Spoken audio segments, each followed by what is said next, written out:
జీహెచ్ఎంసీలో outsourcing ఉద్యోగులదే Havana? అక్రమాలు అవకతవకల్లో వారి కీలకమా? బదిలీలపై అధికారుల ద్వంద్వ వైఖరిని ఎలా చూడాలి?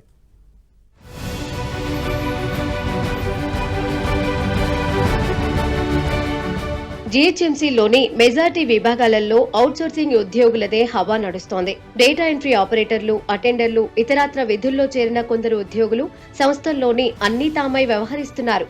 జనన మరణ ధృవీకరణ పత్రాల మొదలు వివిధ విభాగాలలో కాంట్రాక్టర్ల బిల్లుల ఫైళ్లు అధికారులకు పంపడం, నిర్మాణ అనుమతుల జారీ వంటి వాటిల్లోనూ వారు కీలకంగా వ్యవహరిస్తున్నారు.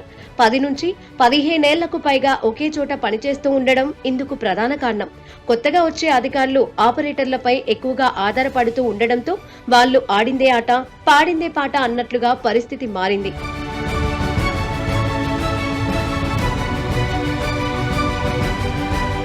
అధికారులు వస్తూ ఉంటారు, పోతూ ఉంటారు. మమ్మల్ని కదపడం ఎవరి వల్ల కాదు అని కొందరు ఉద్యోగులు బాహాటంగానే చెబుతున్నారంటే అక్కడి పరిస్థితి ఎలా ఉందో అర్థం చేసుకోవచ్చు. డేటా ఎంట్రీ ఆపరేటర్లుగా చేరిన చాలా మంది ఉద్యోగులు ప్రస్తుతం అదనపు జోనల్ కమిషనర్లకు వ్యక్తిగత సహాయకులుగా వ్యవహరిస్తున్నారు. వారి వెంట కార్లలో తిరుగుతూ దర్పం ప్రదర్శించడంతో పాటు తాము ఎంత చెబితే అంతే అని చెప్పుకుంటూ తిరుగుతున్నారు. బల్దియాలోని కేంద్ర, జోనల్, సర్కిల్ కార్యాలయాల్లో 2000కు పైగా అవుట్సోర్సింగ్ ఉద్యోగులు విధులు నిర్వర్తిస్తున్నారు.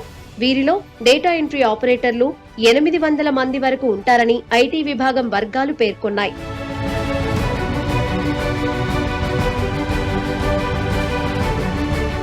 అవుట్సోర్సింగ్ విధానంలో పనిచేసే శానిటరీ ఫీల్డ్ అసిస్టెంట్లను ఇప్పటికే పలుమార్లు ఒక సర్కిల్ నుంచి మరో సర్కిల్ కు బదిలీ చేశారు.